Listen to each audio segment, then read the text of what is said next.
when word got out of Walt Disney's plans for a haunted mansion, the Ghost Relations Department at WED Enterprises was deluged with inquiries from assorted ghosts and haunts who were dying to get a look at it. An expert staff of master illusioneers worked for more than 10 years planning everything down to the minutest detail. This is the endless hallway, a misty passage beckoning you to enter, but offering no end. Of course, a model had to be made for the ghost's approval. Come along and follow us. Who knows? Someday you may want to live here yourself. No haunted mansion would be complete without a seance room. This one was designed as a cozy gathering place where the spirits could practice chain rattling, screeching, and the ever-popular horn blowing. The Imagineers at WED Enterprises, many of whom were formerly animators at the Disney studio, worked overtime to make these tiny real figures arrive at the haunted mansion as ghosts.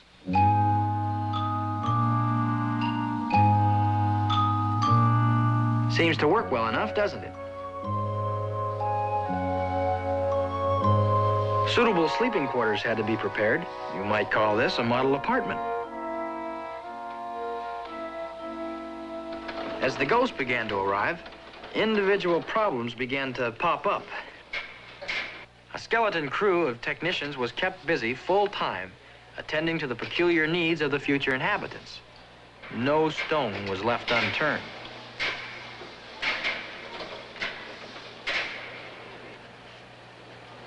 Some of the ethereal inhabitants were much too shy to be seen by mortals, and mechanical substitutes had to be devised to make them visible. What you are seeing is a man operating a machine that activates the mechanical features of this head.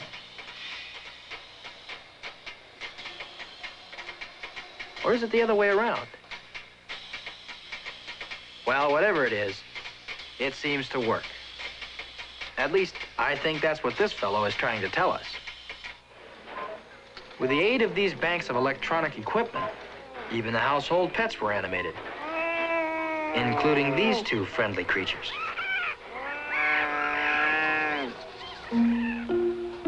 A system was developed by the people at Disney to control the movements of the ghostly inhabitants of the haunted mansion through the use of scalloped-edge discs. Roller cams followed the depressions in shoulders, producing realistic movements that helped to bring our spooky tenants to life, if you'll excuse the pun. This system was called audio animatronics, which combined three-dimensional animation and sound through the use of electronics. By stacking these discs, a number of functions could be controlled at the same time. As a matter of fact, every movement and sound of all the tenants of the haunted mansion is directed in this manner.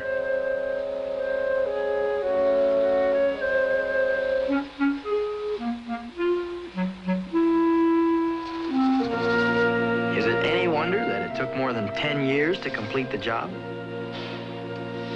An interesting phenomenon that we seem to have no control over is this old gentleman who just can't seem to keep his eyes off of you no matter where you go. Probably the single most difficult problem faced by the Illusionaires at WED was that posed by some of the more bashful boarders who refused to show their faces. Some of the busts even appeared to be unfinished. The head was there, but the face was missing. But you know how it is. At Disney's, there's always a couple of faces left lying around on the floor. As the moon climbs high over the dead oak tree, creepy creeps with eerie eyes. Grim grinning ghosts come out to socialize. Finally, everyone was brought together. They all seemed to be in good order and capable of taking care of themselves. Although some needed a hand. Or the latest in haunting hairdos. Everything was finally ready. Musicians were recruited, a cast party was held, and some last-minute repairs were made. It was so exciting that this poor fellow lost his head. The Haunted Mansion was an idea of Walt Disney's. You see, he began to worry where ghosts were going to live after all the old houses were torn down to make room for freeways. He decided that if someone didn't give him a house to live in, why, they'd just disappear. So Mr. Disney built a haunted mansion. Oh, boy, but I'm sure glad it's not Halloween tonight. Well, how come, Donnie? Well, there'd be so many ghosts here, there wouldn't be any room for us. Oh, boy. Come on, the line's moving.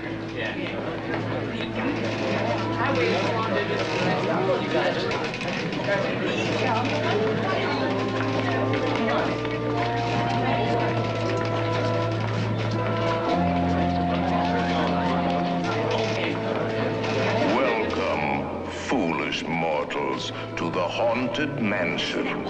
I am your host, your ghost host. Oh, that's wild. Oh, look at the pictures moving.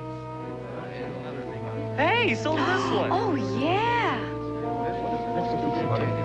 Isn't that something? Man. Oh, my gosh. Wow, wouldn't this room be great to have at home? I know. Yeah. This is neat. Something else is happening. The whole room is changing. The top of the wall was about this high when I came in. Now look. I know. Look at the door opening. Yeah, I know. Is this your first time through? Thanks a lot. Come on, girl, let's go. This is too much, I know. Yes. Gosh, keep moving around here. It's like the Late Show. Hey, look at the picture of the man on the horse. Look at the ship in that picture. Hey, now that's what I call a pretty lady.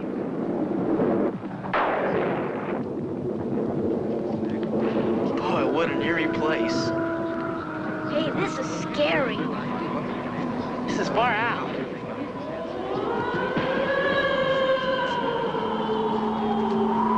That's odd. Boy, that's really weird. How do they do that? To enter the carriages, step on moving belts, please. Hey, wait. I get to ride with DJ, because I'm the bravest. The rest of you guys, just make out the best you can. Thanks a lot. Come on, Meryl. Let's go. I don't know.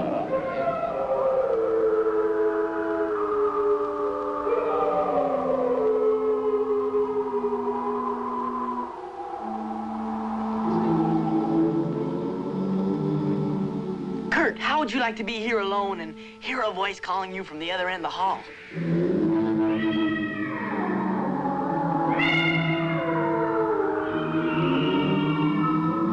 Would you go, huh? No, thanks.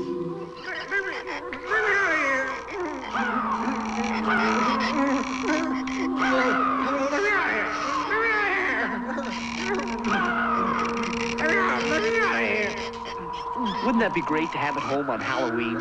Can't you see someone ringing the doorbell? And when it opens, that's what they'd see inside. I really don't think I'd care to have that in my living room at any time of the year. And ghoulies from last Halloween. Awaken the spirits with your tambourine. Look at the candles.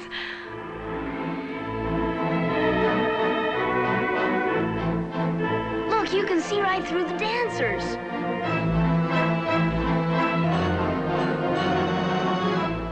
Look at the skulls coming out of the organ.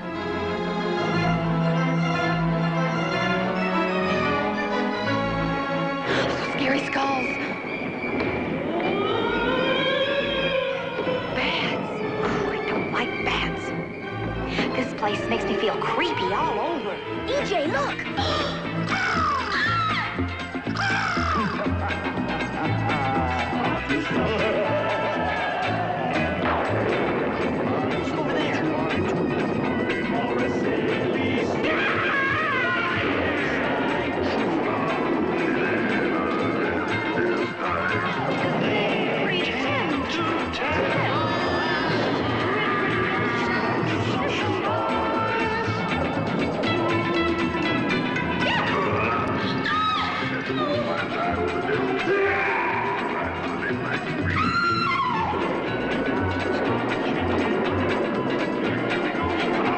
We just survived a disturbance here, but we're back in action with none other than epic Disney legend and super talent / visionary Kirk Hanson, the man who put his talents to work in two epic capacities this past holiday season. One, the legendary Boney Island downtown in Exposition Park. Brilliant. But two, he contributed a piece of artwork to the Combat Radio Christmas Carol for a Cure event at the Saban Theater with Ron Perlman, Paul Reiser, and Kirk Hanson in the lineup. And that was just an epic sort of demonstration of kindness, the kind of thing that tells you everything you need to know about the man. But in addition to that, it's going to be about his work. We have a lot to talk about. And off air, we were talking Haunted Mansion, and they've done some renovations there. And I was just getting this artist's personal take on what he liked, what he didn't like, what he thought the whole process meant. But we're also here to talk a little Pirates of the Caribbean. And, maybe we can get him back on a semi-regular basis to break down all your favorite attractions from his point of view, because he is the man.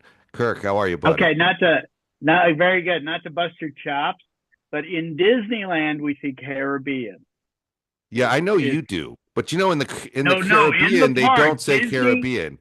Disney officially says Caribbean. So there you go. Why? Rand McNally and National Geographic may say it differently, but I got the skinny on that years ago. This does actually provide some heat. People do get heated over this, but the Caribbeans will say Caribbean, and the Pirates, I think, also said Caribbean. But if you want to walk into Anaheim and have the Disney experience the proper way, I guess you got to say Caribbean, which is how I said it when I was a kid. Yeah.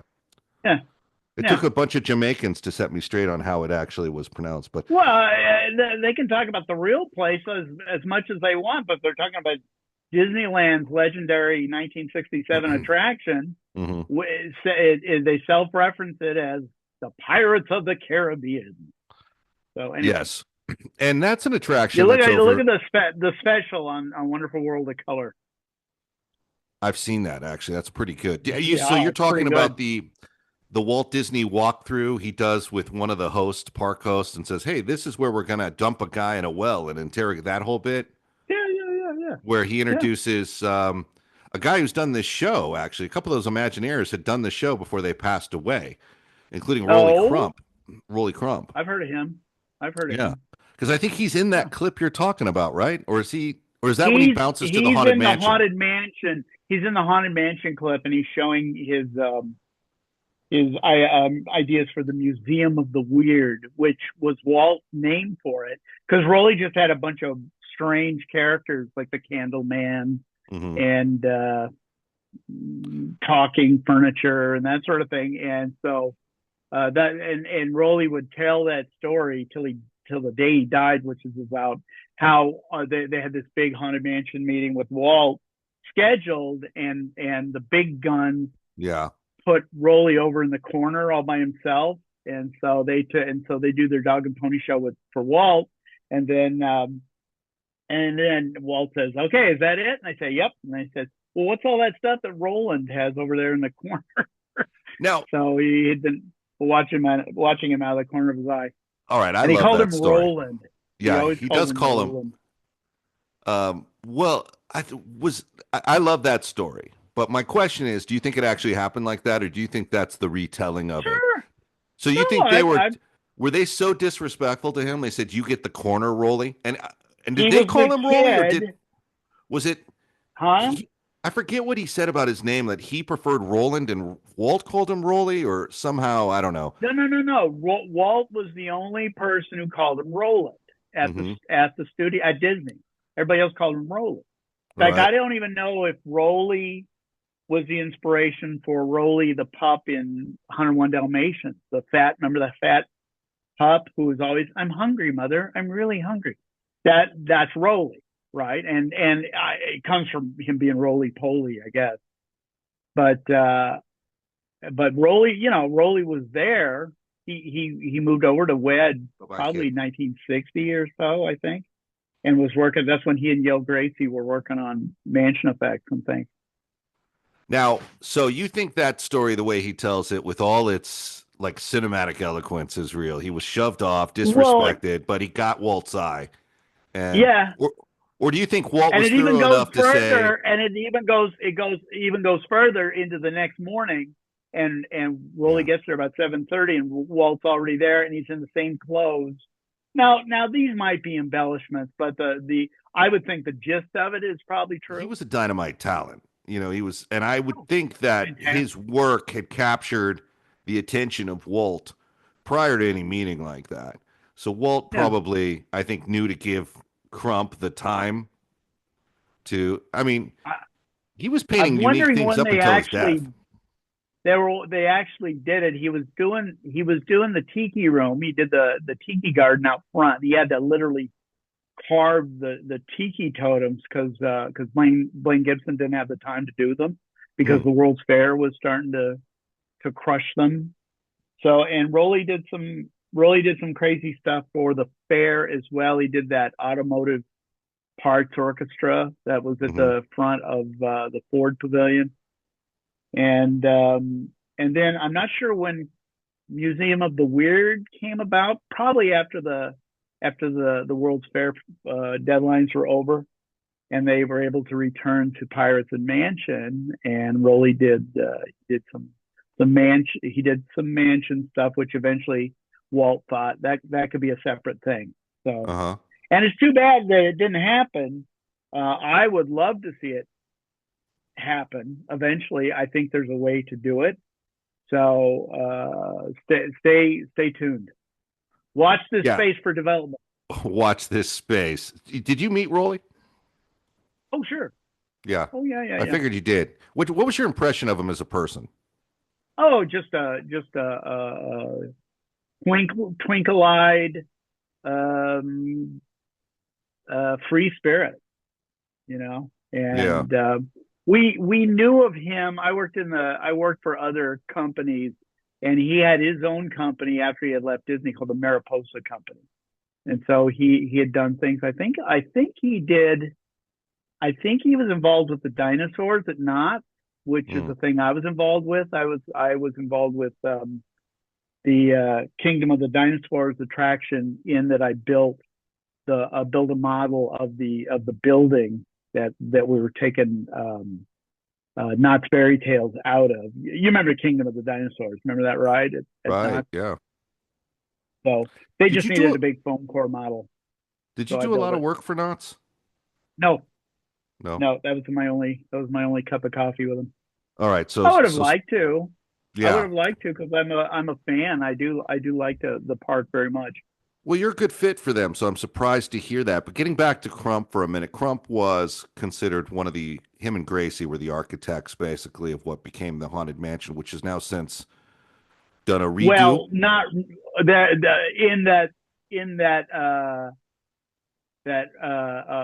some crazy Rolly's reach goes as far as like some of the furniture that has faces on them, and he didn't do the wallpaper. That was a gal, but I think maybe Mark might have sketched it first. But eventually, the mansion really became Mark and Claude.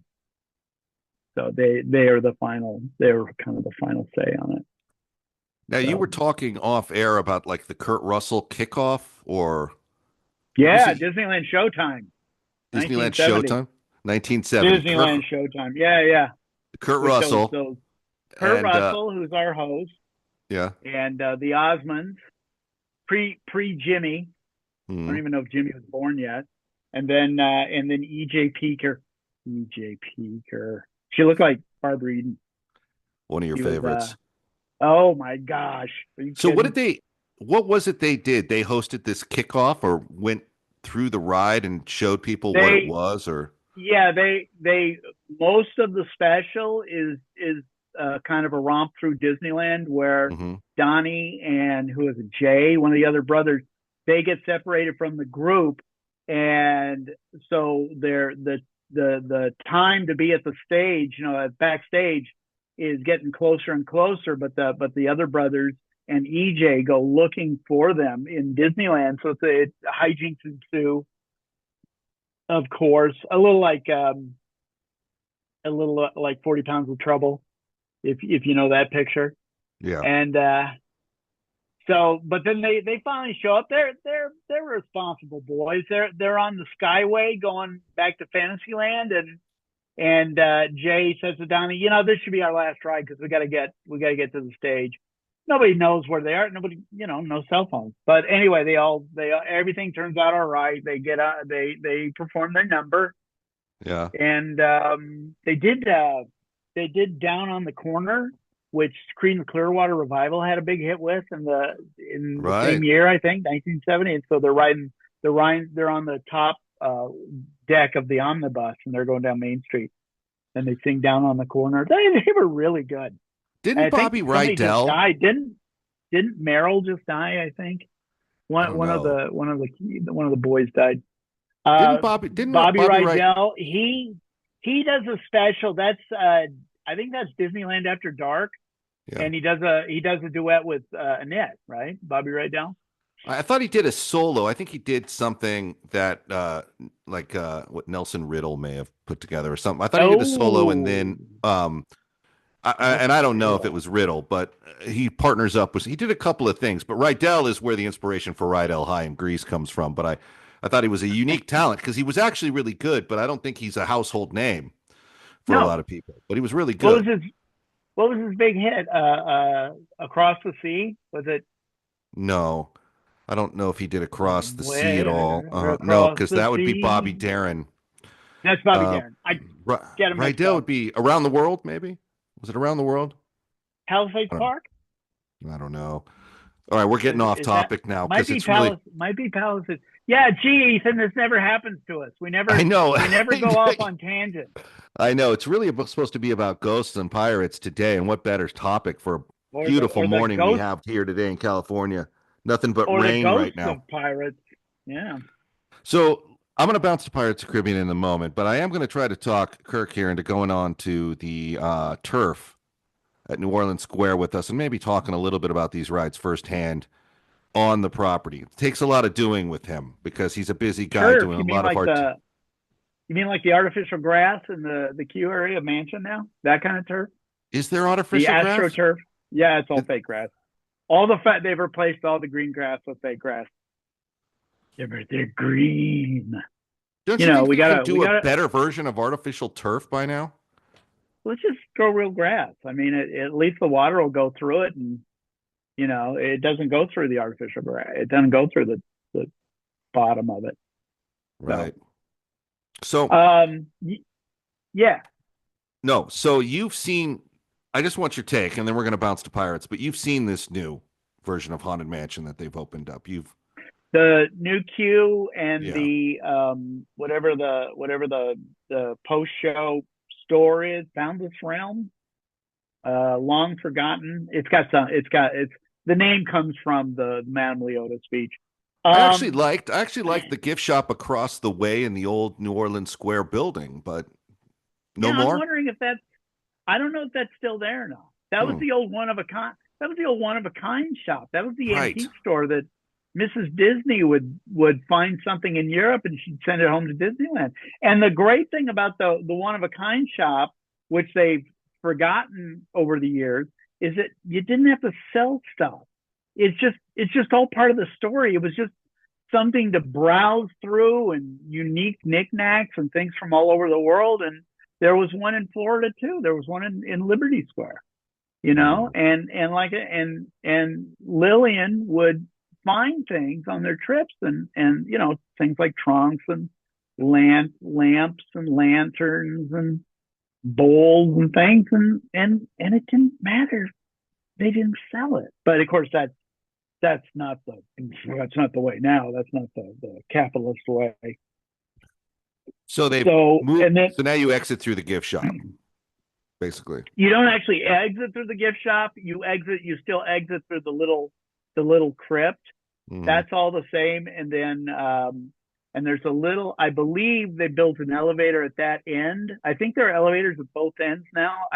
Because there's an exit sign when you're on when you get off you're on the treadmill getting ready to go up the incline, after you've gotten off the doom buggy. And if you look past the crypty walls and everything, there's an exit sign in there. It's like, oh, well, they must have. And then when you get up to the top, there's a little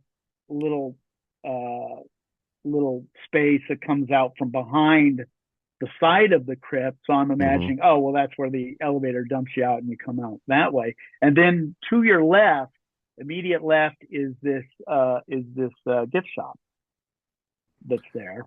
And so you can get your like T-shirts and trinkets or coffins or even more things like little crystal ball facsimiles and little figures and that kind of stuff. And it's all fine.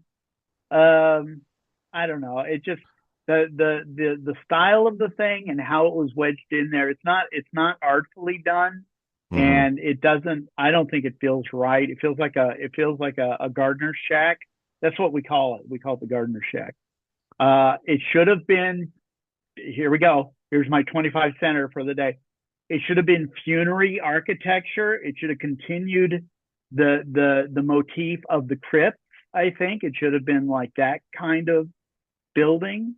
And the mansion is supposed to be antebellum New Orleans anyway, so it's supposed to be about 1850, and this thing doesn't feel like that at all. And it's just the colors and the size of it, and it's just not. I just don't think it's very, very artfully handled, unfortunately. So and then the queue the same way. I don't like what they did. I don't know why they felt like they had to. It's because they didn't like that the line would spill out into the little plaza area in front of the train station where the fountain is, that three-tiered fountain, which is now inside the queue area for the man. So I felt like they wanted to put that inside the footprint of the thing, but now it makes that space in front of the train station, puts it off center. Now it's half Haunted Mansion queue, and it kind of divides it down the middle. And they're things with the shapes, and there's a cover. There are two covered kind of arcades, one of which isn't wide enough to cover all of the lines under it. It's like there's a line that goes around it that's not under the cover. It's like, well, why wouldn't you just make the cover all the line? I don't get it. So things like that. They come out of darkness, sometimes with thunder, sometimes with lightning. Their presence means death. The prison master is afraid of him. The guards were afraid of him. The town is afraid of him. Lucifer is coming for you. Rest easy, Jack Carr said in a low tone. You're in the final 30 seconds of your life. No quarter. No quarter. Kill all masters. Coming soon. I say everything. There are things like there's an area that's dedicated to garden globes. You know about those things, right? The reflection globes that aren't really period. But they look like the gag. You've seen these things. They're like a reflecting globe that sits on a pedestal, and you can contemplate yourself as you look in your reflection. Well, there are like 5 or 6 of them dotting this kind of corner, and each one of them is so colorful. They look like planets. They look like, they look like Jupiter, and they look like Uranus and things like that. And it's like, and then there's some up on the wall, and you tap them because I can't help it. I got to touch stuff, and it's like plexiglass or something, and it's like, and they all came out of a catalog. They all came out of came by mail order. So that's what I don't like. What about the interior changes? Anything there that you can find inspiration in? Like, did they improve it in any way? The experience going through the mansion itself? I don't see how. This new bride that they're talking about. I'm glad they got rid of the talking bride with the hatchet. Yeah. Good call. Because she looked like a Bopham. Remember those? Remember the Right, Bophams? well- You blow them up, and then you'd hit Bozo on the nose or Yogi Bear, and they'd wobble over, and then they'd come right back up. That's a Bopham. So I always thought she looked like a Bopham.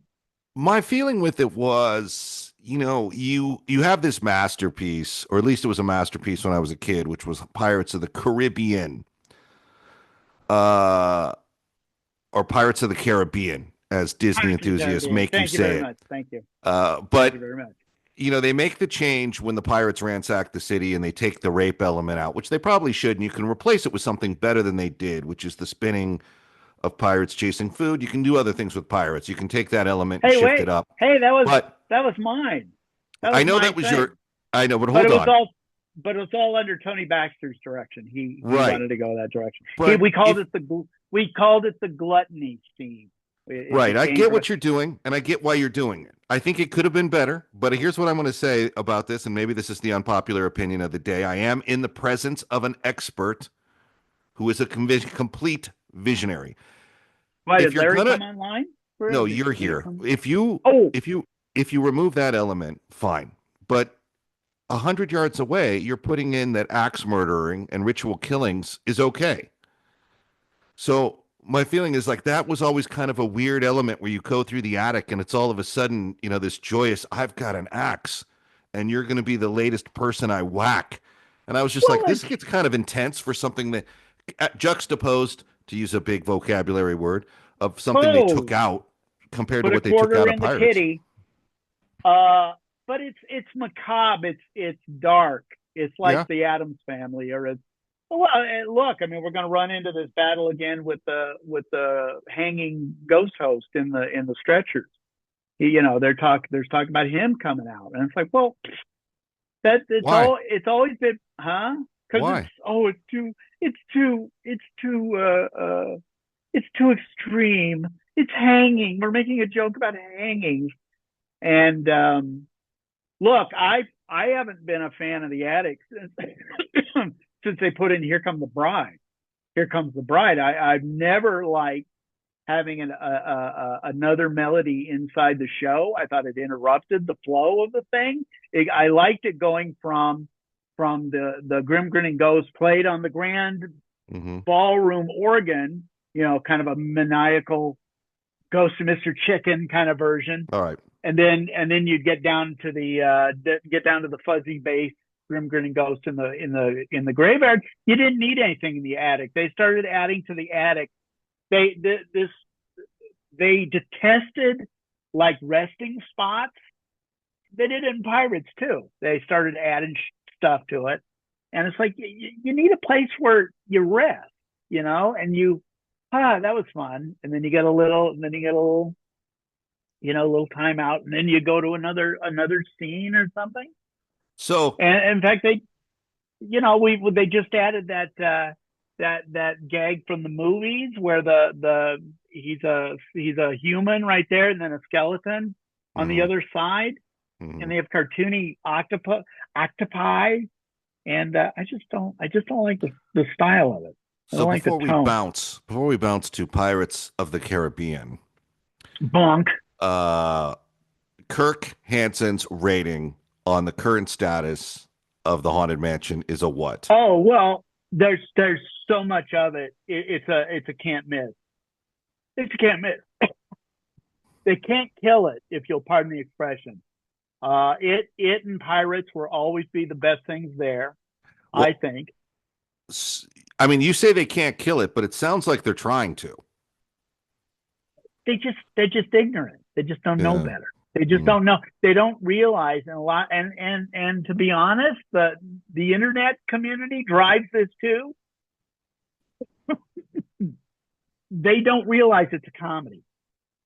It's a comedy. Look at the drawings Mark did. Look at the characters Mark did. Well, we also talked about how it was influenced by a Robert Wise picture called The Haunting. Oh, yeah, sure was.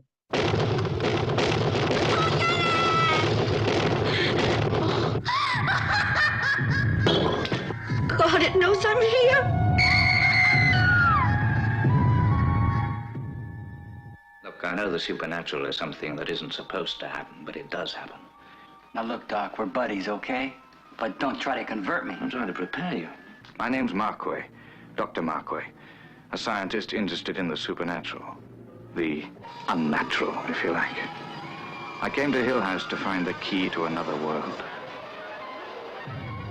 Assisting me in this exploration of the unknown was Eleanor, Nell, who could look back into the past, and Theo, something of a witch, who could see into the future.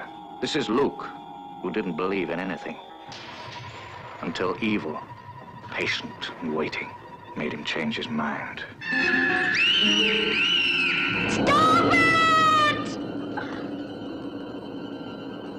God. God. Whose hand was I holding? How many of us take seriously the things we cannot or do not want to understand, simply because we are afraid? Eleanor, you're Paul! Did you hear me calling? Oh, this house. You have to watch it every minute. The Haunting was produced and directed by Robert Wise, brilliant producer of West Side Story. The stars consist of a cross-section of top talent in the world of entertainment. Julie Harris, Claire Bloom, Richard Johnson, Russ Tamblyn. What does it take to convince you that the dead do not always rest in peace? That some houses, like Hill House, are born bad?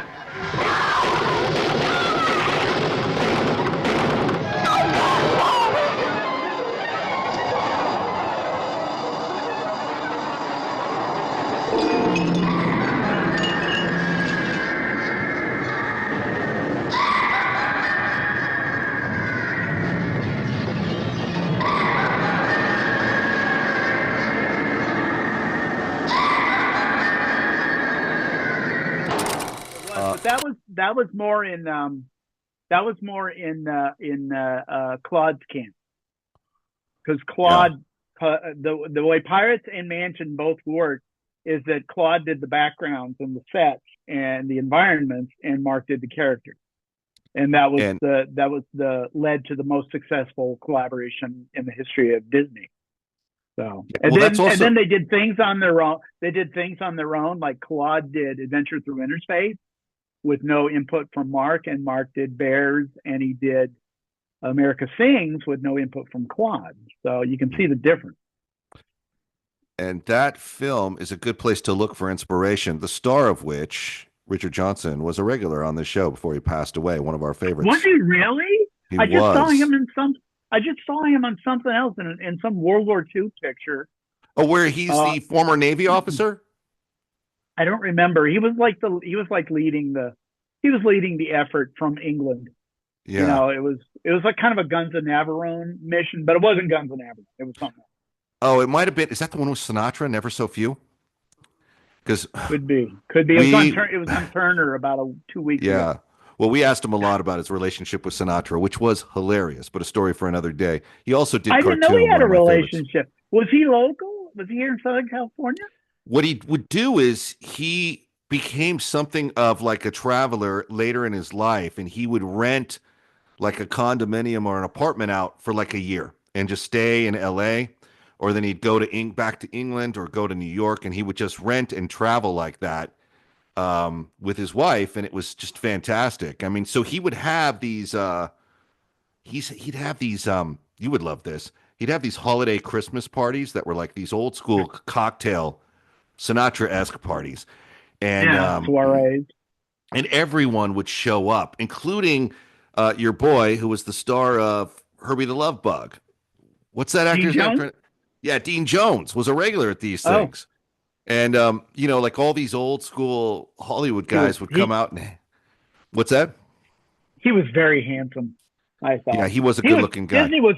Disney was lucky to get him because he was their movie star, and I think he was certainly worthy of that.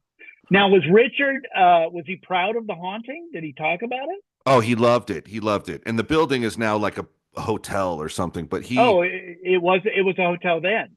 Yeah, Tony Baxter stayed in it, and it's near Stratford upon Avon, which is Shakespeare's He birthplace. said he was doing a play at night. He would show up to the set, do his day, and it was and he talked about Robert Wise, the director, constantly about the advice Wise had given him. And I mean, Wise had done everything from The Sound of Music to Star Trek: The Motion Picture. But he would do no, that. but yeah. he was well, you know and West Side Story. West Side Story. Yeah. So he was gaining momentum as a director who had some serious chops. But he said that he told me a story where he was like on the first day of the set, and Weiss's advice was, "Now listen, Richard, when you're doing your scene, don't blink, because when you blink, we see it 60 feet tall." And it's just kind of a unique little minor thing that people don't really think about. That's kind of like a nice little starter. It's like, hey, when we come out of the starting block, just remember, don't do. It was very. He would tell very interesting stories, and I'll get to that in a minute. But I don't know if he knew. Robert missed he missed a real opportunity, because I would give that direction to Claire Bloom, but I'd do it real close to her. I'd be super close, and I'd be giving her direction. You know that movie shot in England, so they have to hang all these Boston signs and all these local. Oh, right. Especially the countryside where she's supposedly driving up to New England. She's driving out of Boston to go up. I guess she's going up to Hill House, which is. So you have to close the roads so you can drive on the U.S. side of the street for the U.S. audience. Right. There's these elements that sometimes. Anyway, very interesting. I don't know that he knew, though, that it was any kind of reference for the Haunted Mansion. That would be interesting. That'd be an interesting question to ask him if he was with us today. But would you feel like the mansion is certainly like almost like a religious experience for people? And going back to like the original magic of it, it's hard for me to see and accept some of these changes, because I feel like some are just changes for change's sake to get you to buy a new ticket. Yep. In some perverted way, they think they're improving it, and it just isn't. I mean, if you're gonna add something to the mansion, don't take something out. Mm-hmm.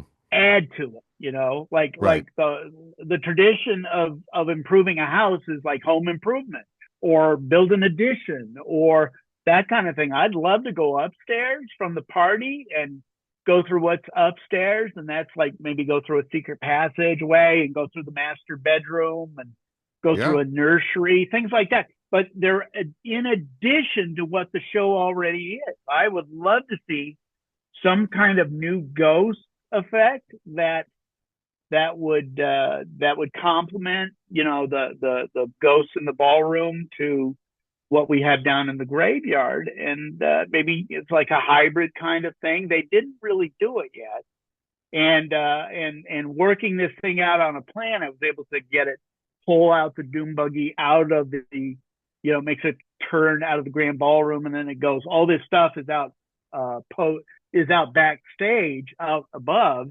and then you'd come back into the existing mansion like through the attic, you know.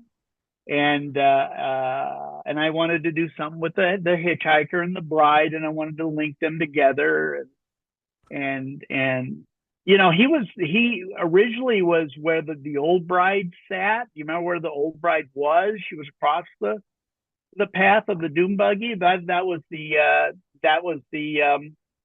Hatbox Ghost, and then she was over where the shadowy piano player is. Right. That's where she originally was going to be.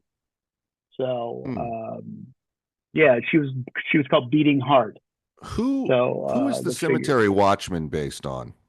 Oh, are you kidding? I was gonna thank you for reminding me. I call him Dudley, because to me he's Dudley in The Haunting. You remember the gatekeeper where Julie Harris? Oh, yeah. Gates are locked. He's dubbed. That actor's dubbed. Oh, is he? Yeah, he's dubbed. I don't know. I'd have to look. Did Richard say that? No, but I know he's dubbed because I've seen him in other things where he speaks in his normal. It's an English production on an English location with some English local hires, and I've seen him in other movies where he was he too Cockney? Very British. But so you call him Dub? So you think I call him Dudley because he looks he's dressed exactly the same. Isn't that and he's the groundskeeper. Yeah, and he's got that famous like, is there anyone inside? No one you'd want to see. Yeah, no one you'd want to see. No one you'd want to see. And then isn't he married to the housekeeper of the house who has to leave Yeah, before Mrs. dark? Dudley. Yeah, no one can hear you scream in the night. Isn't that so, Mrs. Dudley? Julie Harris Eleanor starts giving her crap, which is funny. Now, in front of Cleo. Why do you think she says the line the exact same way to both guests? Is that just a creative choice? I don't know. It's funny because I'm certain they don't have guests.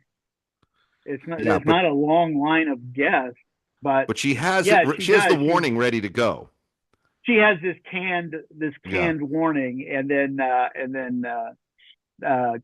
Julie Harris's Eleanor gives her some crap about it. So for the historical record, we both think the cemetery watchman in the Haunted Mansion attraction is based on Dudley, the groundskeeper of the haunting. Yep. Does Dudley have a dog too in the haunting? Now that I think about it, no. Huh. No, but the little dog is Mark's. That's Mark's idea, and it's better. He did great little dog gags, as we all know. Yeah. Either it's having the key to keep the pirates locked up, or he did it with pigs too. He did a great pig one. Hello, my name is Simon Williamson. Help us find a cure for NMOSD, neuromyelitis optica spectrum disorder, and with it, cancer. Please go to the Guthrie Jackson Foundation and donate if you can. The attic, I think, has been kind of goofed up, and I don't care what OSHA says or whatever the safety concerns are. The load area for the doom buggies is way too bright, and it's way too busy. And they even added another. She took April, December, which had been pulled off the wall, and she put it on a wall all by itself. And so, Claude just had this kind of ephemeral, kind of amorphous space, like the house was kind of melting away, and there's not a lot of architectural. Well, there's no architectural detail. It's just this kind of. It was called the moldering sanctum of the spirit world, and it's a nice contrast to what we're going to see. And now, with all the lights that are in there, it destroys the stair gag. As you're going up the incline, the balustrade and the posts and the steps, the risers of the stairs. Of course, there's no stairs, but because it's in silhouette, it looks like you're going upstairs. It was always I always thought that was the greatest thing one of the greatest things they did, and it's such a theatrical, solution, But there's.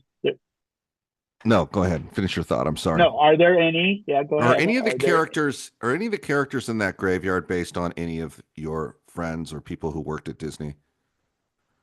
Any of those pop up? Anyone? Yeah. No, it's all just random, but the headstones. Well, the Hatbox Ghost, he appears. He's a pop up. They took it. They cast his head, and he was a pop up. He was. I believe. Is he still? I don't know. I haven't seen him in such a long time. And then also the Jet Skulls. They were in the attic. They'd one would, and the Jet Skulls were essentially the skulls that came out of that come out of the organ. They're rotating, and they come out of the pipes of the organ. Right. And then they disappear as they go up there. They look like the Scream mask. What about the rumor that the organ was appropriated from the set of 20,000 Leagues? No rumor. It's true. It was at Disneyland up till 1966. It was on stage because they had the 20,000 Leagues exhibit in Tomorrowland, which eventually became Adventure Through Inner Space. That was there, and that organ. Now, what I like is that the song played by Buddy Baker, was played on a Robert Morton organ somewhere in Glendale near Wed, and it's the same place they did The Ghost of Mr. Chicken. Same organ when they recorded. Yeah, it was like a famous in the music community, in the recording community. There was this known Robert Morton pipe organ, this great theater organ that was part of this recording studio. But I can't locate. Glenn Barker knows where it was, but I haven't been able to talk to him. So now, get him on the podcast. In closing, what's one thing about the mansion that you know that nobody else knows? Oh, that's okay. We had a problem with a bullet that was shot into the ballroom scene. Okay. Right. Now, the ballroom, how the gag is done, right? Mm-hmm. It's Pepper's Ghost. Well, anyway, this bullet went through it's the second to last set of pillars that, and those are what hold the glass. The glass is like 15 by 30. I think they're so big that they had to take them in. They had to bring them in through the roof before they put the roof on, and they craned them in. Anyway, this bullet made a hole in the piece of glass, and you can't replace it. So they built a little. They dressed it out as a spider. And they put a spider on it, and they put a web on it. You've seen that spider web that's in the. It wasn't very well lit last time I went through, yeah. But anyway, a lot of people know that story. What they don't know is that the bullet continued on through the back wall, and you can see a hole if you're standing in the endless hallway about the length of where the candelabra is, the floating candelabra. There's a hole there. So it's like, oh, well, that's where the bullet was. And I think it went into the opposite wall. And I think it stopped there. So did a guest fire a gun off? That's one people. Huh? Yeah, somebody shot a gun in the mansion. Years ago. What year was this? When was this? Oh, I don't know. It happened in the 80s. Huh. Yeah, we were pretty mad about it. Yeah, well, I understand why. Someone just capped a round off in the haunted mansion. Yep. Nice. Yep. Don't know what caliber it was, but yeah, I do. Asshole caliber. Yeah. Hey. I'll be here all week. I'll show myself out. He'll be here all week, folks. All right. So there you go. Wait, you have a final thought on the mansion before we jump to pirates? There's that factoid, and then the other factoid was that they used to keep the replacement for the stretching room paintings. They used to keep them under the landing that's in the grand ballroom. You know how under the dueling portraits, there's a landing with a stairway that's along the back wall there. Under there, they just had them all stacked up. And I was like, oh my God, I could have rolled one up and walked away with it, but I didn't. And they were all hand painted up till, I'm not sure now. I'm sure they're printed now. Right. I'm sure they're laser printed, but I forget the fellow's name who was doing them. And they did them at the park, at the sign shop. But I was never happy. I was never happy with him because he changed the personality as they went down through the years. He changed the personalities of the characters in the portraits. Like for instance, the lady, the tightrope walker, she's now very demure and she's doe-eyed and everything like that. Mark's version, she's maniacal. She's crazy to be on a tightrope above this alligator, this crocodile. So things like that changed, and every one of them have a change to them. And I don't think they're nearly as sharp as Mark's original drawing, which is another thing I don't like in the attic. I'm ragging on the attic today. I don't like the portraits that are in the attic of the bride, the axe bride. I know, constant, and her various husbands as they disappear because they're photographs. They're photographs that could have been done. Remember the vintage photograph concession at the local mall, and you could dress up, and they still do it at Knott's Berry Farm. The picture gallery. Yeah, those are awesome. Yeah, well, not in the Haunted Mansion, they're not. And it was like, if you're gonna do that, do them in the style of Mark, do them as artwork. But I say get rid of them completely. I would bring the attic back. I can't believe they did not offer that up in their little like exit through the gift shop section where you can pose in a photograph that makes you one of the stretching ghosts. Well, here's the other. Well, I always wanted a concession at the end of the mansion that was spirit photography. There was a tradition in the 1860s, 1870s when spiritualism, especially because of the Civil War, and there were there was a lot of dead. There were like 53,000 dead that happened during that war, and or is it 163? Your Civil War buff, their buffs. Dude, will you get your casualty numbers? Will you get your casualty numbers straight before you join the show?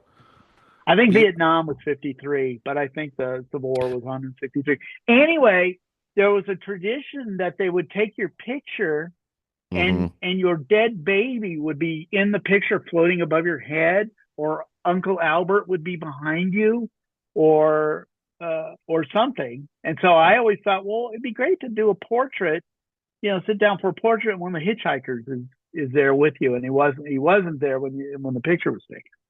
Brilliant. So that's based on what was happening. It's based on history. It's based on a trend that was happening, in the 1860s, 1870s. So yeah, theming. What a great idea. Yeah, it is a good idea. All right, let's bounce about 100 meters west of the Haunted Mansion to where Pirates of the Caribbean sits. South. Is it south? Almost directly south. So is Pirates of the Caribbean south of the Haunted Mansion? The railroad goes, it goes on an angle, but the show building, two show buildings are almost directly, maybe southeasterly. It's a little bit south. The two show buildings are kind of south. See, I would have thought it was okay. All right, never mind. That was Walt's idea too. That was Walt's idea. Here, we'll get into Pirates, because so many ideas were being developed for Pirates, and he came in one morning and said, "You know what? We're going to scrap everything we've done," because they'd already started construction, and it was for the walkthrough, and it was also for the kitchen that they were going to service the restaurants for New Orleans Square with. But he said, "We're going to take everything, we're going to put it in a building out beyond the railroad track because it's too big for inside Disneyland." So that was the Walt Disney thing. And so they followed suit with Haunted Mansion and Small World, of course, which was the first one. And Small World, the Aero Development Company came up with the boats for Small World for the World's Fair, and of course that sparked off. Oh well, Pirates can be that too. So. Absolutely, what a great call! Now, this ride, this attraction. Yes, adventure. Adventure. So you worked on this one. You put some man hours into the Pirates attraction. Yeah, I did. Now, take me through like the day you were brought in to offer some creative ideas for that, and where the whole process led. That was fun. I was working on Hercules at Features, and I got a call from my buddy, the West Side art director, and he and Tony were talking about they were getting some grief about having to replace the chase scene. Okay, and not so much to take away the mechanical part of it, but to take away the implication of the raping. Right. It was kind of in the vernacular of today. It was kind of rapey. Anyway, so they have me come over I think it was the afternoon, and pitched the idea, and they showed me some of the artwork that had been done, and it was based on figures that they were going to get from Walt Disney World, from World of Motion, which is stylistically correct because those figures that you've seen World of Motion, right? You saw it at Epcot, at the Epcot. They were cast from the original Pirate movie. So essentially, all those characters were, I don't know how many. I think the amount of characters that were created original for that show was very small. Anyway, so we had a set of figures that they were going to use. We didn't use all of them, but somebody else had taken a pass on kind of a big panoramic drawing of putting every one of these characters in a gag situation, and they were miserable, horrible gags. They weren't funny, and they didn't read, and yada yada yada. So of course they called a pro. No. And so having the list of the figures that we had, I did a new set and I pitched them. I hadn't really drawn them up yet, but I pitched them. I said, okay, we could have the guy do this. And I had a rough thumbnail and sold most of them. Like Tony bought off on almost all of them. And then eventually we got into the armory scene, which is where the pirate on the powder keg is rocking back and forth, and he was right there on the corner. And of course, we moved him into in the middle of the chase scene / gluttony scene, and we had a guy disappear coming over from Florida, and he's the guy who eventually he had the basket of fruit, and he had a donkey, or he had a horse on one side, and he wants to keep his basket of fruit away from him, and then he turned and there was something else that was threatening to eat it, so he's twisting back and forth. And he was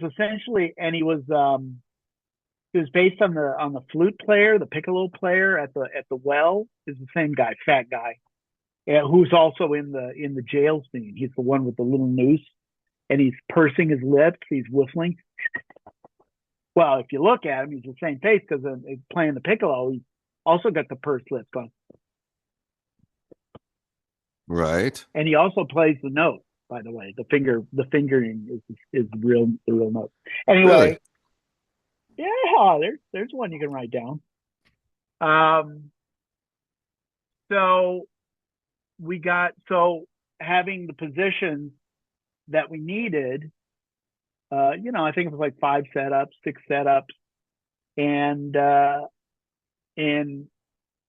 I drew them up, and I did my best to do the Mark Davis impression, and I was the only guy doing that at WED at the time, at WDI, and so I got I got another one later for Tokyo Disneyland to do a Jack Sparrow portrait in that style, and so I had to adapt the first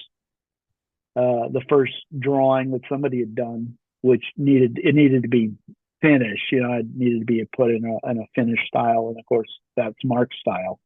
And it's Jack about to draw his sword, but he's completely surrounded by about 10 flintlocks and knives and stuff around his head. But all the arms they're at the elbow coming into the frame, and it's a pretty funny gag. Right. And he's like, so that was fun to do that. But anyway, so we kept one waitress. We kept one pirate chasing a gal because she had a tray full of drinks and stuff. But we had anyway, I'm getting ahead of myself. So we had that. We had the central image, which was the pirate on the kegs, but now they're rum kegs, and they're full of holes, and they're spouting. And the guys, God bless them, they did just as simple as the Fireflies, or another one of those ingenious WED things, where the rum is spouting out of the bullet holes that are in the kegs, and they're like going to the guys' tankers. In fact, there are like 3 of them, I think, that have tankers, and they just go right in. It's like, God, what a great gag. Can't take credit for that one, because that was in the original pitch for Pirates. There was a scene where there were rum kegs spouting, and they were actually spilling on the rum was spilling on the steps, and there was a dog lapping it up, and that was on the other side of the auction scene where the guys are all sitting over there. It's going to be over there. So there was that scene. So that was like 3 characters. That was 2 world of motion characters who are both reclining, and that's the thing. I had to employ them the way they were sculpted. I had no choice but to use them because they're already sculpted. They're already in their pose, So okay, what's the best way to use that pose? And so having the pirate, who I always thought was too close to the guest anyway, on that corner. I was like, oh, he doesn't look great, and he's too close. And so we moved him, and so there was that set up. And then we had what do we have? We had the poop pirate who was looking for the treasure map, I think. Was that what it was? And then we had a cat, I think, pop out of the barrel. I think we had a little orange tabby cat, and I think he had a fish or something, and somehow related to the poop pirate. And then the last scene where the big gal is chasing the little pirate around, but now he's got dinner. He's got the ham. So I thought that was funny. What would you say was the inspiration for that? Was it Captain Blood with Errol Flynn? Like, what did the artist look to get that project off the ground for visuals? Oh, you think about it. I mean, they weren't making pirate movies late 50s, early 60s.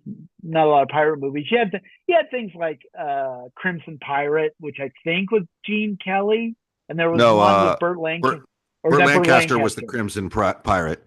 Gene Kelly did do a pirate movie also. What's that? Yeah.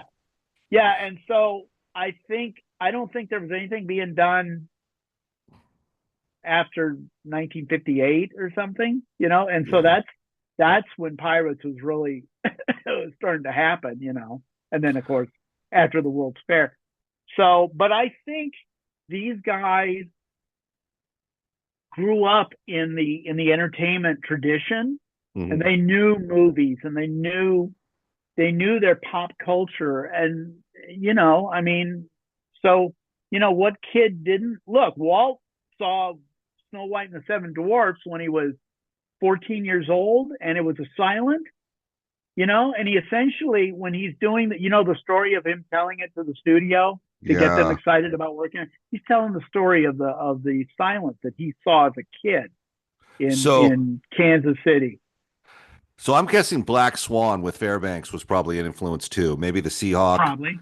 But the thing about Seahawk because in the Seahawk they fight the Spaniards, in those classic helmets, which are manning the fort, right? When they, but you look at the elements of Captain Blood, and the characters throughout the ride mirror sort of the creative decisions of Captain Blood. That was a Michael Curtiz film, by the way, underappreciated. The greatest director at Warner Brothers for sure. Yeah, with maybe Chuck, I think so.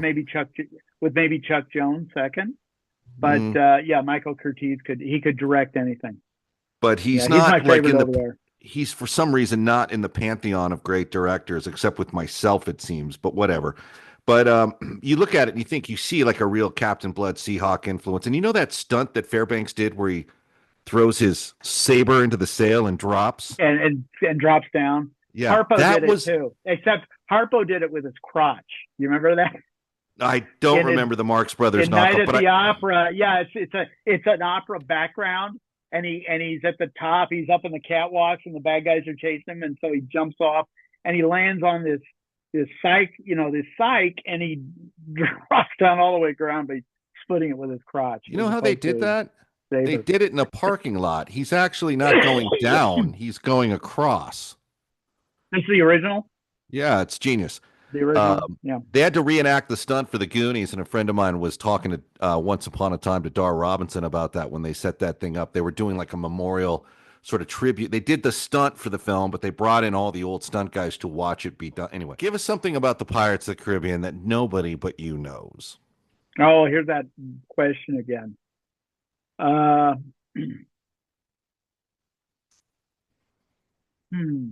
And are any of the attraction characters based on real people? Oh, well, Mark. Which one are you? Which one are you, Kirk? I'm not. Mark did a series of drawings based on real pirates. So he did, like, that's how he kind of got into the show, was he did Edward Treach, who was Blackbeard, and he did a couple other famous ones. And they ended up, again, abhorring a void, of an empty space. They ended up badly painted in the queue area when you walk into the Pirates building, and they're on the wall. And now it's got Barbossa, and it's got a Jack Sparrow drawing, and they're really badly done.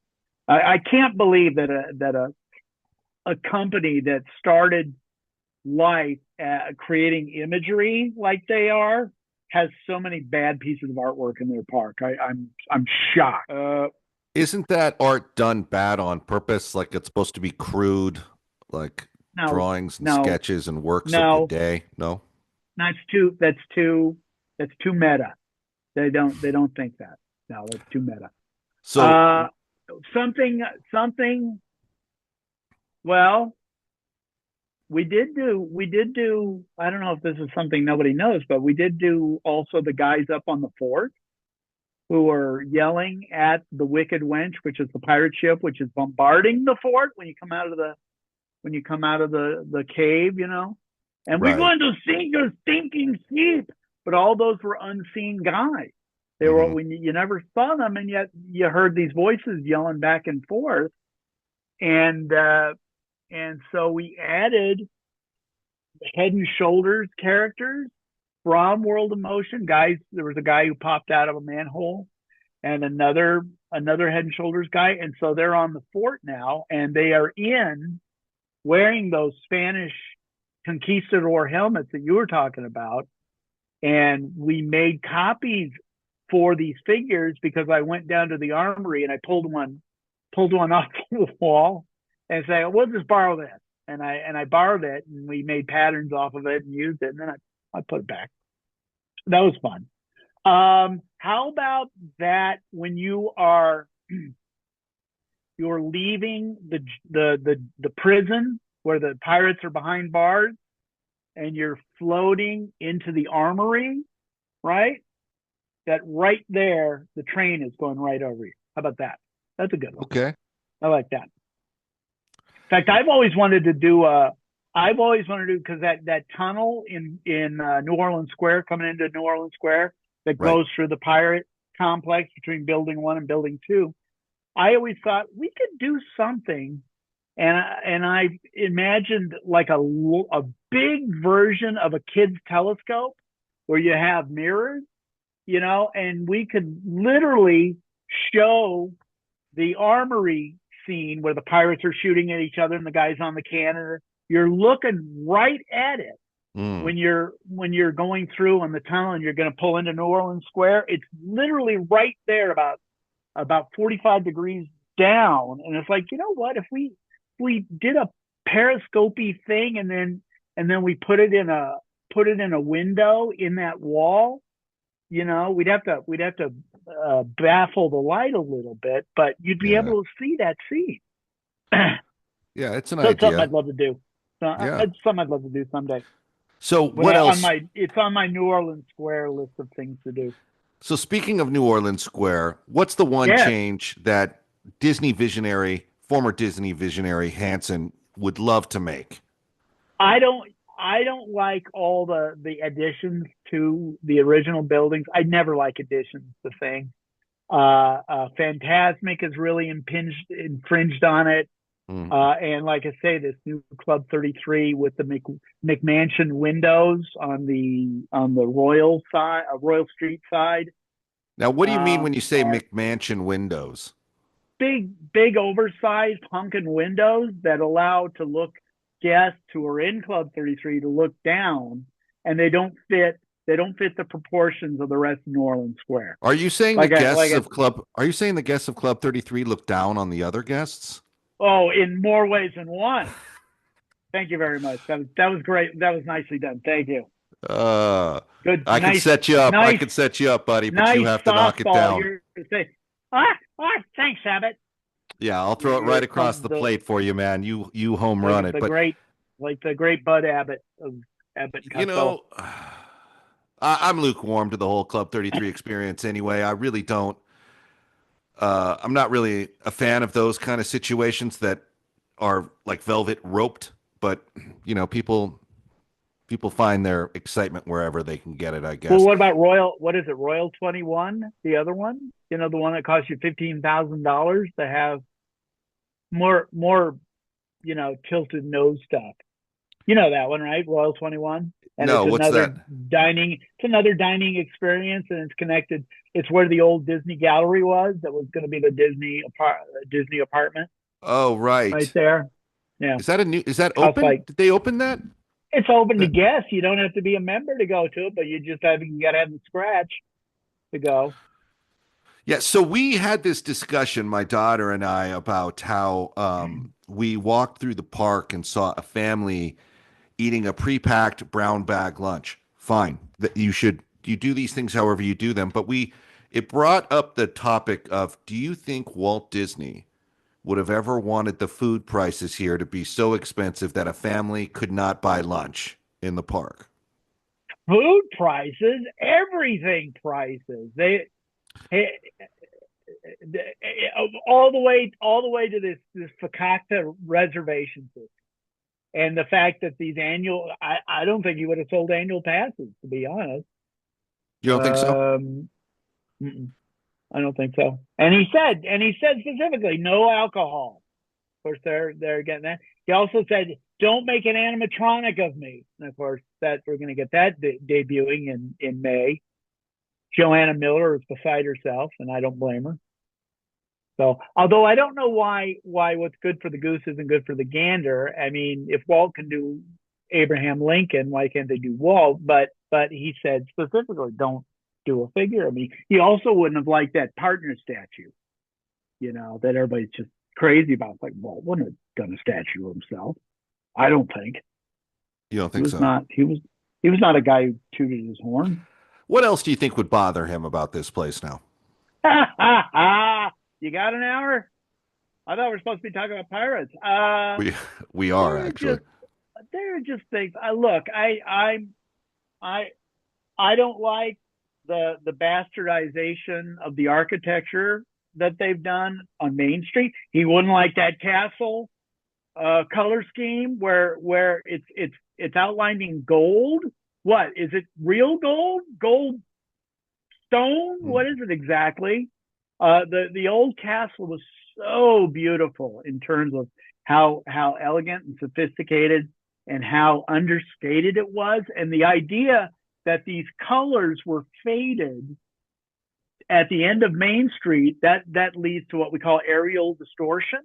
Right. Or aerial perspective, because as things move away from you, that's why mountains appear blue, because there's oxygen and nitrogen between you and the mountain. If they're far away, that's why they look like they're becoming blue. And then they added new tops to all of for most of the Main Street buildings. They added tops, and they took the beautiful spindles off and made them heavy. And they're just not. And again, that's the stuff where I'm talking about not kind of non-artistic people making these decisions. I mean, you look at the little building at the end of the Emporium on the Main Street side, on the west side of the street, and that's the little building that where Elias's window is, his father, you know, and they had a beautiful little kind of top dental with a little half round at the top, and it was a beautiful thing. And now it's got a great big heavy box, and but the worst is the cinema.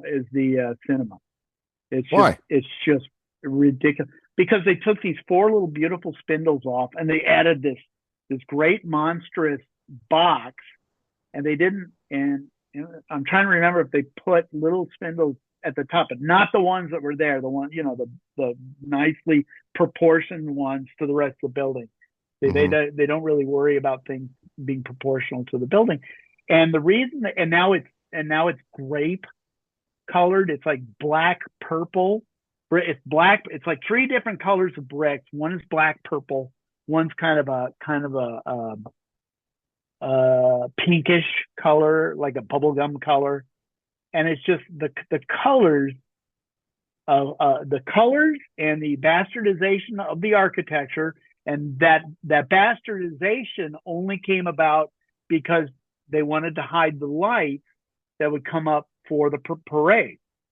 And it's like, you can't figure out a way to like maybe have them roll back away from the edge of the Main Street facades and then roll them into place, then put them up like that instead of screwing it up the way you did. And Nick, if we ever go to Disneyland together, I'll point them out, and you'll never see it the same again. All right, like, so that trip, my friend, Main is Street, going on the books. Yeah. Well, Main Street, yeah, like I say, Main Street and the castle. He would love. Walt would love Fantasyland. He would love the new Fantasyland that Tony did in '83. Of course, he would love the post things. He never got to see Pirates. He never got to see Mansion. Do you think Walt would love? Do you think Walt would love being charged $10 for changing his lunch reservation or canceling it? Do you think he? Do they do that? Well, they did last time I tried to change my reservation from one restaurant to the next. It was $10 a head to cancel it, which I thought was close to. Oh, you put it on a card, right? You put it on a card, yes. Yeah, you have to reserve all this. Where were you going from to?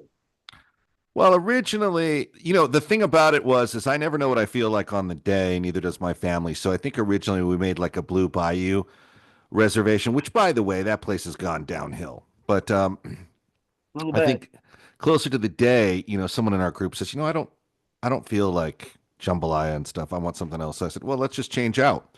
We'll go someplace else. And they're like, well, it's $10 per guest member. $10 to cancel your reservation. Did you do it? Yeah, of course I fucking did it. And I said, I'm going to do this, but I'm going to trash talk this fucking procedure till the day I'm in my grave. You guys should be ashamed of yourself to charge people. But it's like the cheap. It's like the cheap airlines, right? It's like Frontier, yeah. And they're cheap, all right, but every little thing you do is an upcharge. Bro, it's only a matter of time before we walk under those entrance tunnels at Disneyland and they charge us like an oxygen fee. Like, here's your $15 a person fee to breathe the air in this park. I'm waiting for that one. And you're going to get like a little card on your little app that says paid, or you can't go past Main Street. You're like blocked. There's going to be. It'll be like the lanes on the freeway, right? Yeah. They'll just you have a transponder or not, it doesn't matter. They dock you.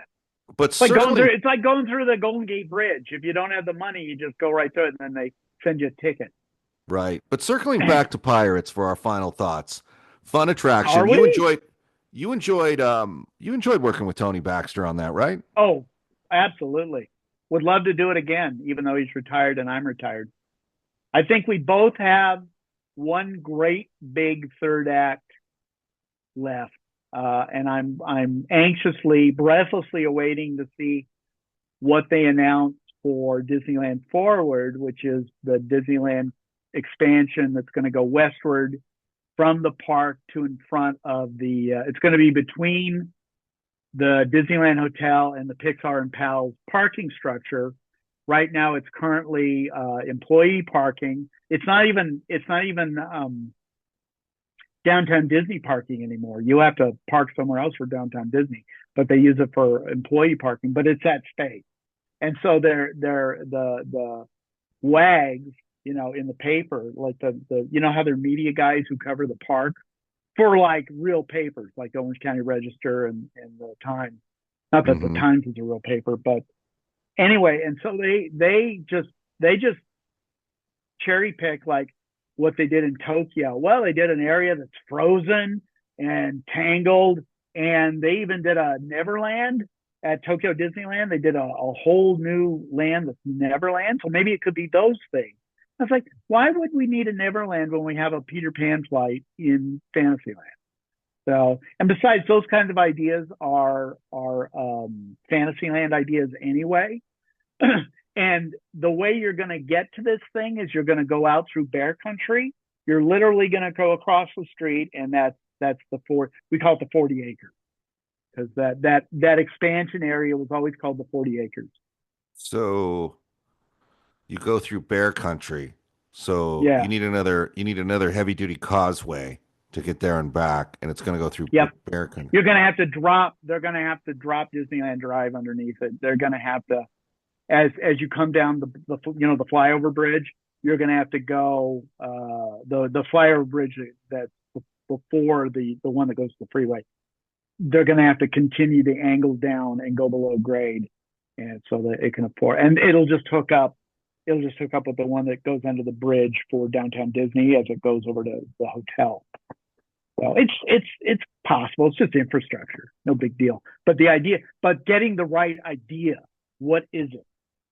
I want to say, and this is not a gate. This is not a third gate. Even though I thought Star Wars should have been a third gate. I thought so too. I still think it should be a third gate, and you could even do it where it is. You just turn left or you turn right from the Disneyland, from the Mickey and Friends parking structure. If you want to go to Star Wars, turn left, and then you take the escalators down and you put it over in that north parking lot where they built the bakery. It's like, that should be the front of Star Wars. Do it over there, and then you get them over. You get them over or you get them under all the traffic, however you do it. But no, I would love to see something that fits, that connects to Frontierland. Maybe something that's close to what Tony was talking about doing with Discovery Bay years ago, which was that little corner. It's fun.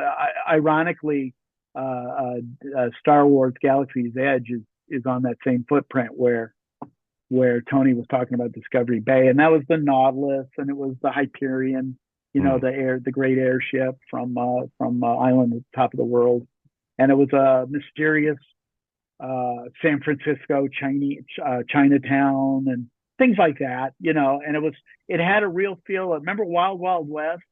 Yeah, was that great show? Yeah, it felt like that. Yeah. Was it in Conrad's contract to take off his shirt in every episode?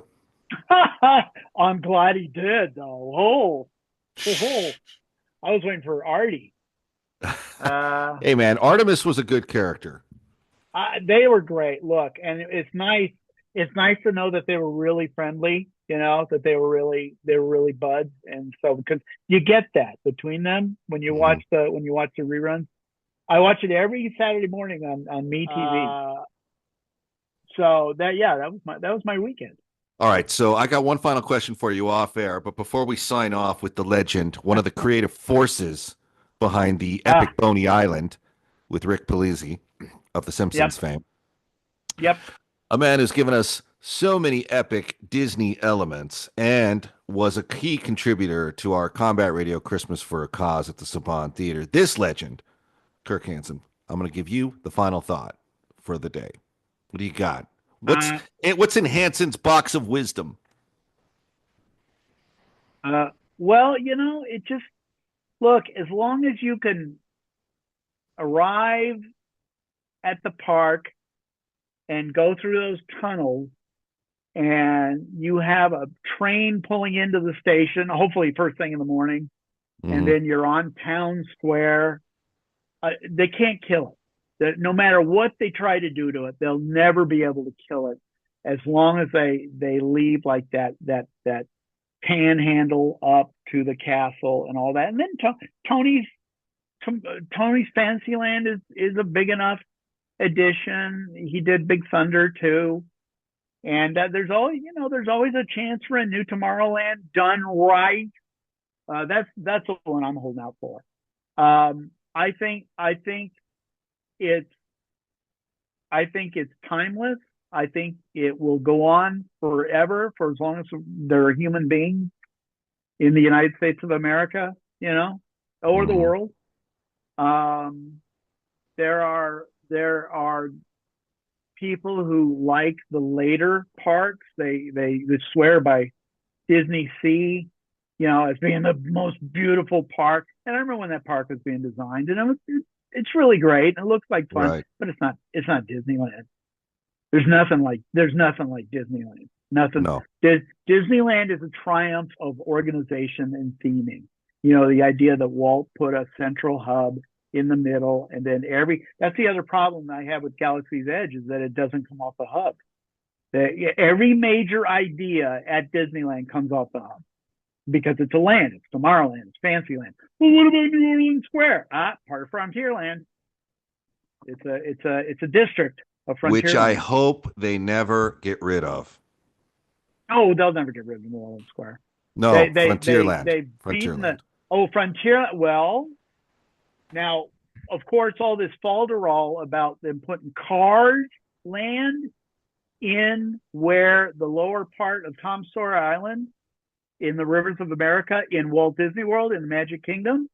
That's happening right now, my friend. Oh, you got trouble, my friend. Right here. So you got trouble right here in River City. Oh, yeah, you can picture it, can't you? That's the first time in a long time something actually hurt to hear it. Sure. So you're walking over the Liberty Bridge, which they ruined, they flattened it. And you're in Liberty Square. I don't know what they're going to do with Liberty Square. If this thing, can you imagine that Cadillac Ranch is the vista of Liberty Square? And they're going to get rid of the steamboat, and they're going to get rid of the river. Now, I saw something even equally as bad, could have been worse. They thought Woody the cowboy from Toy Story was appropriate for Frontierland, so they were chopping out the back part of the river. You know how the island is two parts, and they were chopping out the back part, and they were going to do a Woody Cowboy Land or something back there. That was 20 years ago. So they've been champing at the bit. Notice I said champing at the bit, not chomping. They've been wanting to get rid of that river and that riverboat and island for forever. And I don't know why. It's like, if you want to get rid of stuff that is intrinsic to a Disney park or to anything, I don't think you should be working at Disney. I think you're totally missing the point of the thing. So, but I'm hoping they'll come to their senses somewhere along the, they did just change Splash Mountain out there. I thought they should have put Mark's Western River in it personally and kept it all animals like America Sings. Remember America Sings having all animal cast? Oh yeah. Like you could have done the Western and you could have connected it to Big Thunder. So that whole western side of Frontierland would have been Thunder Mesa. Yeah, that could have been good. That could have been good. Yeah, I know. They ought to think of bringing you back in a consultancy, but that's just my opinion. So, from your lips to God's ears. Well, legend Kirk Hanson has a lot of things he'd like to express. Disney misfired when they didn't bring him in for some of these development ideas and strategy sessions, but maybe they can redeem themselves.